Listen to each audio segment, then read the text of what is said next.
continue notre bilan technologique de 2025. On a fait les tops hier avec vous, Anthony Morel.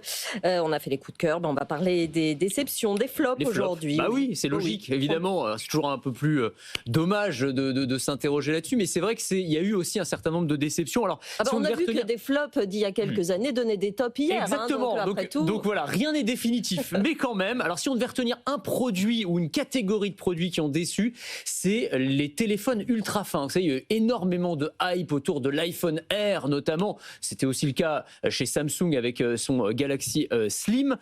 Donc l'idée, c'est d'avoir des téléphones qui sont d'une finesse incroyable. On parle quand même de 5 mm et demi, donc c'est vraiment des petits bijoux de technologie. Ils sont d'une esthétique irréprochable, absolument magnifique, très pratique pour faire son footing aussi parce que ça tient facilement dans une poche. Donc tout ça, c'était très bien sur le papier. Sauf que personne n'en veut, personne ne les achète ces téléphones ultra slim. Pourquoi ? D'abord parce que le prix n'est pas slim du tout, lui pour le coup, on est sur des prix quand même à mouse costaud, et surtout parce que ces téléphones, malgré leur esthétique incroyable, ils doivent accepter un certain nombre de compromis technologiques, parce qu'évidemment quand vous avez un téléphone fin, vous pouvez pas mettre la même batterie, il y a moins d'espace, donc vous allez avoir moins d'autonomie, il y a moins de place pour les capteurs photos, donc vous allez avoir des photos de moins bonne qualité pour un prix qui est quand même assez important quand même. Donc du coup, les gens n'en veulent pas. Les gens, ils veulent des téléphones qui soient beaux, certes, mais ils veulent des téléphones qui durent toute la journée et qui fassent de très belles photos. Et la conséquence de tout ça, c'est qu'on ne sait même pas s'il y aura un successeur en fait à ces téléphones l'an prochain. Bon, sachant que les grandes nouveautés chez Apple, ça va être 2026-2027. 2026, normalement,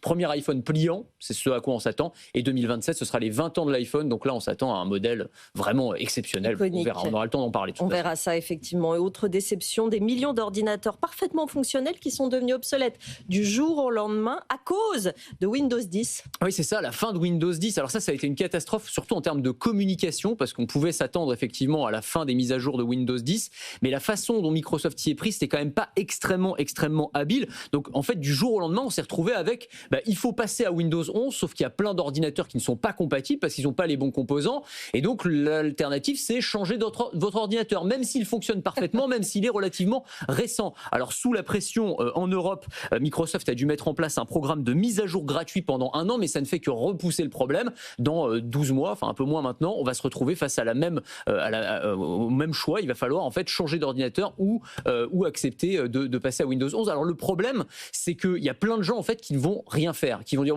c'est pas grave, on garde Windows 10, sauf que quand il n'y a pas de mise à jour de sécurité, ça veut dire que potentiellement vos ordinateurs, les systèmes informatiques des entreprises se transforment en passoires pour les cybercriminels. Donc ça va être un vrai sujet. Une dernière déception, pas des moindres, vous avez commencé à en parler, le prix des téléphones, des ordis, des consoles qui pourraient exploser encore dans les mois qui viennent. C'est inévitable, malheureusement, à cause de l'explosion du prix de certains composants et notamment de la RAM, la mémoire vive. On a eu l'occasion d'en parler déjà, c'est ce qui permet de stocker temporairement les données quand vous utilisez votre ordinateur et votre téléphone. Le problème, c'est que les prix ont été multipliés par près de 3 en 2025, que ça va continuer. Pourquoi ? À cause de l'intelligence artificielle, parce que les data centers, pour faire tourner et entraîner ChatGPT, Gemini et les autres, ils sont très gros consommateurs de RAM, et que les fabricants de RAM, il y en a 3 dans le monde aujourd'hui, pour eux c'est beaucoup plus rentable d'aller vers l'intelligence artificielle que vers les téléphones et les ordinateurs portables. On parle de quel type de hausse ?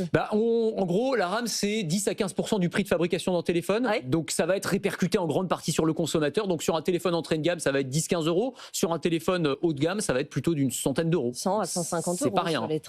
Absolument. Ça s'ajoute effectivement à des prix déjà très élevés. Merci beaucoup, Anthony Morel.